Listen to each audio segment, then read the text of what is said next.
Hey guys, Andy here from Mediocre Hobbies coming at you with some more glorious 30k slash 40k action.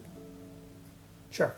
Okay, so in today's video, I'm going to be working on the beautiful new plastic Malcador tank that has been recently released by Games Workshop for the Solar Auxilia. I actually purchased two Malcador tanks a couple of months ago to add into my Death Corps of Krieg army. I got the Infernus one and the one with the battle cannon. I have not had a chance to get them started yet. They are sitting here in their boxes, ready to rock and roll, and then Games Workshop comes along and gives me a plastic one.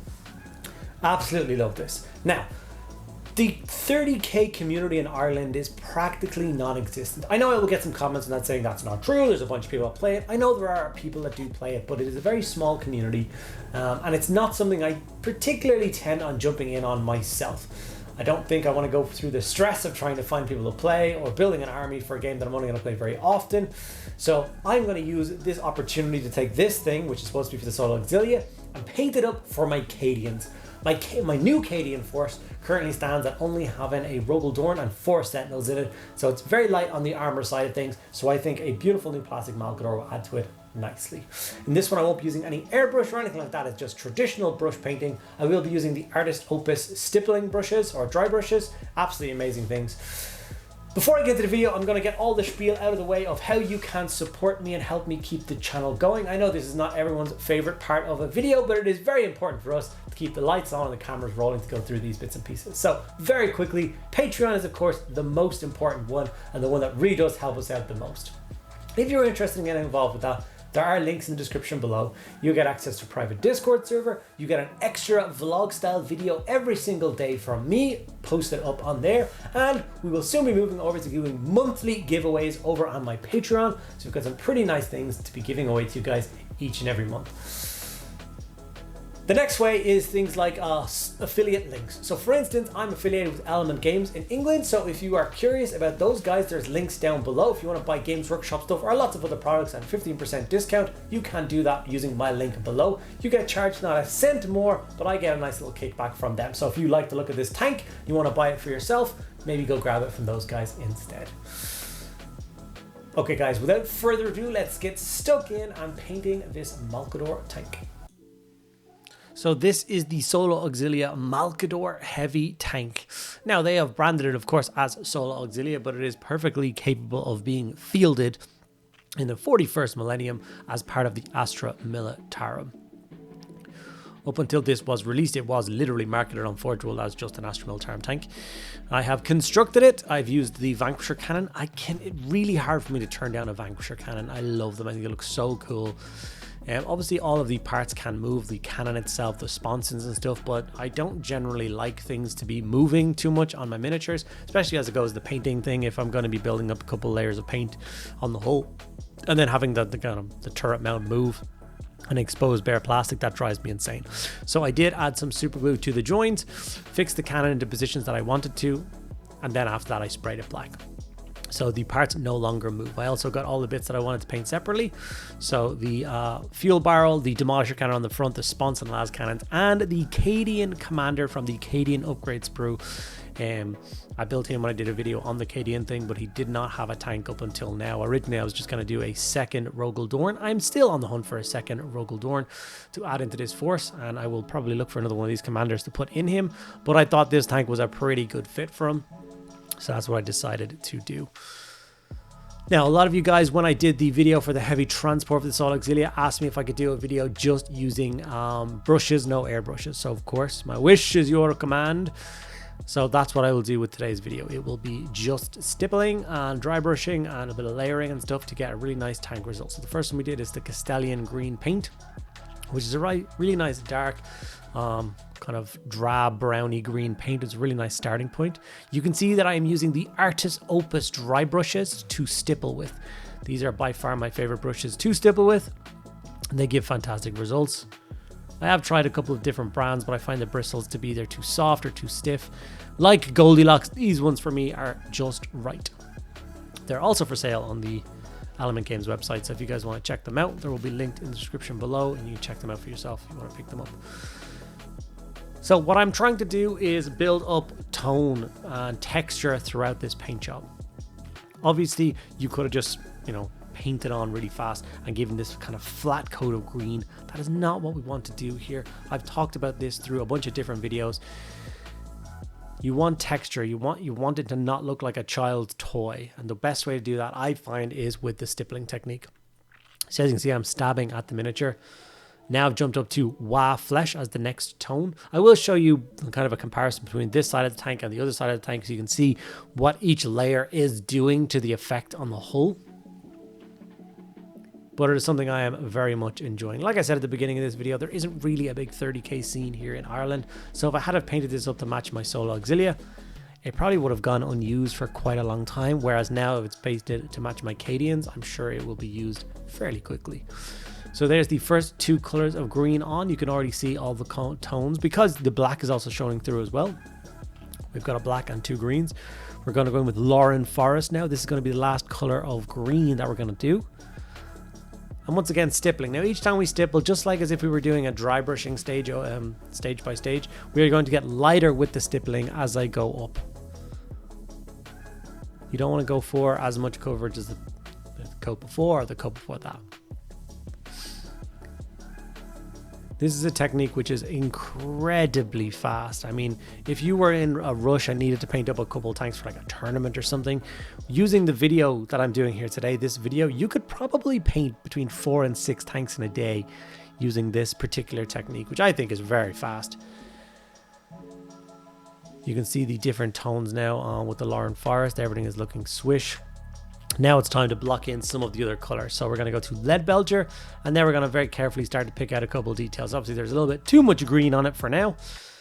So things like the hinges on some hatches, handles, the tracks, obviously, some of the pipe work for the exhaust, and basically just anywhere else that you feel might benefit from a little bit of breaking up of the green. So you can do loads of more hinges. You can do the back hatches of the engine bay. You can your choice which bits you want to do silver. I move over to a medium dry brush. I just have pretty good control with it, so I can paint in the tracks in a fast way. If you're not too comfortable with this, just stick with the normal layer brush. It will take a little bit of time to block in the tracks in Lead Belcher, but I think it's worth it. After that, we're going to go to Black Templar, and then this is just, once again, just like the silver, we're going to pick out a couple of details just to blacken them out. Once again, just to break up the green. So obviously the internal workings of the sponson, I'm going to do those in black. The exhaust covers, I'm going to do in black. And then if you want to find other bits and pieces, feel free. I did the barrel in silver. You could have done the barrel in black if you wanted to. There's absolutely nothing wrong with that. I've done the tips of the las cannons in black. Very simple, very easy. But once again, remember that it's your model. You can choose which bits you want to do what way. Absolutely no harm whatsoever. Starting to make some real progress now. I love the depth of color already in the hull. And we are going to be adding to that depth of color even more a little bit later on. Nuln Oil was then used as the shade for all the metallic parts. So all the silver that we did, so over the tracks. And of course the trench rails that are on the back of the tank. Anyone doesn't know what trench rails are? They're those ski looking things. Which come out the back of the tank. They stop it from tilting over backwards if it needs to traverse large hills or crash through trench lines. We don't want the thing flipping over, and trench rails will indeed assist them with passing over trenches and stuff like that. Now it's time for my favorite part, which is transfers. Anyone who does not use transfers, I've said this before, you're insane. Please do take it from me that transfers have come a long way since you were a kid. The quality of them, the results that you can get with them, they are very simple to use these days with some of the new tools out. Bit of micro salt, bit of micro set, and some contrast medium to seal it in, and you can achieve this stunning result, adding so much kind of detail to the tank. I've decided to name this tank Holm's Revenge. It's one of the names already on the transfer sheet. And already that gave me this idea of a story based around it, that the current tank commander was actually Holm's father, who was a high-ranking Imperial officer who has taken a demotion to return to the fighting ranks of the Astra Militarum, take back command of an Imperial tank. Because of his rank and status, he has been gifted the use of a Malcador. He has named it Holm's Revenge because his poor son has indeed fallen on the battlefield, and he wants to slay as many of the enemy as possible in his names. So this bereaved father drives around in Holm's Revenge, wreaking havoc on the enemies of the Imperium. I do like the idea of little stories like that circulating through your army. Everything suddenly makes sense, and everything has a little bit more personality when you use it on the battlefield. It's a memorable piece. Someone once talked to me about the concept of that smaller games are more personable. If you play a 1,000-point game of Warhammer, then you're not going to have 4 tactical squads. You might have 1 tactical squad. And then all of a sudden, when a tactical squad does something cool, you know what tactical squad did it. So there's just this little bit more personability about it. And that's why I like adding as much personal. Like I could have had 3 Malcadors that are all painted exactly the same. They're all deployed together. You don't know which one died, first, which one died last, which one survived games, but now I know Holland's Revenge. I can remember the things that will happen with this tank in games. Did it do gloriously, and did it actually give some sort of vengeance, or did it die, unfortunately? Poor battle. Who knows? Abaddon Black was then brought in to stipple over the rest of the detail. We obviously dry brushed silver over the hull of the tank when all the transfers were in place. This helped with the first coat of weathering. And then using a bit of case sponge, we do stipple on black, and then we do stipple on silver again. Once again, it just helps to add loads of chip damage. You can imagine the quantity of small arms fire that patters off these tanks as it trundles through the battlefield. Now with my Krieg stuff, I do add a lot of weathering powder and stuff like that. I don't decide to add that to my Cadians. I'm going to leave them slightly cleaner than that. Maybe these guys are trundling through cities, so there isn't as much dust and debris. The tank commander did get painted up. I wasn't going to bother showing you how to do that. It obviously doesn't come with this kit, but it's just my normal Cadian scheme. So if you want to know, go to my Cadian playlist. You'll find a whole bunch of videos on exactly how I do this guy. But I got all the base coats on with contrast and a few metallics, added some sepia wash over the entire thing, and then went in and layered it, taking my time. Very quick and easy thing. I think I painted him in about an hour, and then of course glued him into place on board his tank, as he will forever command this behemoth in combat. And with that, Holland's Revenge was complete, ready to serve the Imperium. Super pleased with the final result. If you're ever wondering why I put big transfers on the top with the tank's name, it's my idea that if aerial reconnaissance was needed to find troop disposition, they could look down and easily see which tank is where. I don't know whether that's historically accurate at all, but I quite like the idea. A couple of high-res images to give you guys a final idea of what this thing might look like on the tabletop. Super proud of this result. I hope you are too. Please let me know what you think of the video in the comments below, guys. I hope you did enjoy Holland's Revenge coming to life. Okay guys, there we have it. Holland's Revenge, my beautiful new Cadian Malcador. I had to read the box there to remember. Anyway, is now complete, ready to be fielded in battle in service of the Emperor and in defense of Cadia. Cadia stands always and forever. I had a lot of fun doing this. To be brutally honest, this wasn't my favorite kind of chassis of Imperial tank.